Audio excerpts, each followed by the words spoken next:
आता महाराष्ट्रभरातला पाऊस आणि त्यानिमित्ताने वाढलेला पाणीसाठा याचा एक आढावा घेऊया। नाशिक जिल्ह्यामध्ये सुरू असलेल्या पावसामुळे हरणबारी धरणाच्या पाणीसाठ्यामध्ये वाढ झाली आहे। परिणामी धरणातनं मोसम नदीपात्रामध्ये पाण्याचा विसर्ग सुरू करण्यात आलाय। धरणातनं पाणी सोडण्यात आल्यामुळे प्रशासनाने नदीकाठच्या गावातल्या नागरिकांना सतर्क राहण्याचं आवाहन केलंय।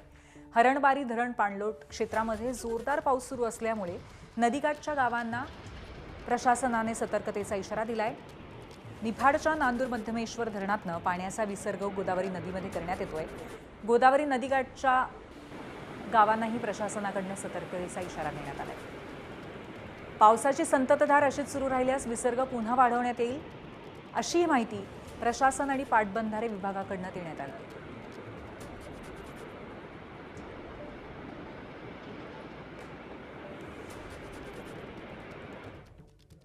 जळगावातल्या अमळनेर तालुक्यामध्ये सध्या पावसाचा हाहाकार पाहायला मिळतोय। नदी नाल्यांना पूर आल्यामुळे अमळनेरहून जळगाव, चोपडा, धुळे इथे जाणारी वाहतूकच ठप्प झाली आहे। तर अनेक ठिकाणी वीज वितरण कंपनीचे ट्रान्सफॉर्मर्सच पाण्यात गेलेत आणि त्यामुळे काही तास वीज पुरवठा खंडित झाला होता। अनेक वर्षांनंतर बोरी नदीच्या पुलावरनं पाणी वाहू लागलं होतं। पिंपळे नाल्याला पूर आल्यामुळे बाजार समितीतही पाणी साचलंय, त्यामुळे व्यापाऱ्यांचंही भरपूर नुकसान झालंय।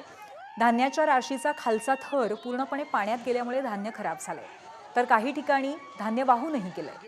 दुकानामध्ये पाणी गेलंय। व्यापाऱ्यांचे उडीद, मूग, ज्वारी, बाजरी, हरभऱ्याचंही नुकसान झालंय।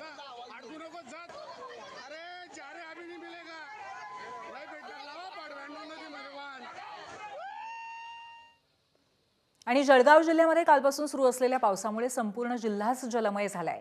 पाचोरा तालुक्यातल्या दहिगाव इथल्या गिरणा नदीवरती असलेला दहिगाव बंधारा पाण्याखाली गेलाय। गिरणा नदी दुथडी भरून वाहत असल्याचं त्यामुळे पाहायला मिळतंय।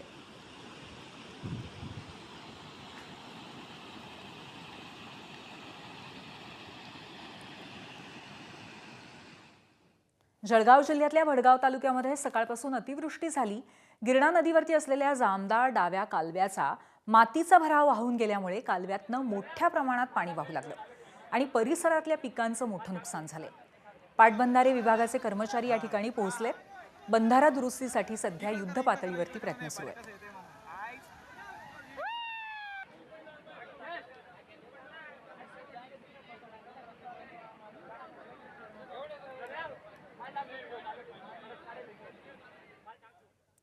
तर तिकडे धुळे शहरात सुरू असलेल्या मुसळधार पावसामुळे शहरातल्या मध्यवर्ती भागातल्या गरुड कॉम्प्लेक्समध्ये पाणी शिरलं आणि त्यामुळे व्यापाऱ्यांचं मोठं नुकसान झालंय। पावसाळ्याआधी नालेसफाई व्यवस्थित झाली नाही, त्यामुळे या कॉम्प्लेक्समध्ये पाणी शिरलं आणि व्यापाऱ्यांचं लाखोंचं नुकसान झालंय। महापौर मायादेवी परदेशी आणि उपायुक्त सोनाली देवरे यांनी इथल्या परिस्थितीची पाहणीही केली। लवकरच शहरातल्या इतर भागात साचलेल्या पाण्याचा निचरा करण्यात येईल असं आश्वासन उपायुक्त सोनाली देवरे यांनी दिलंय।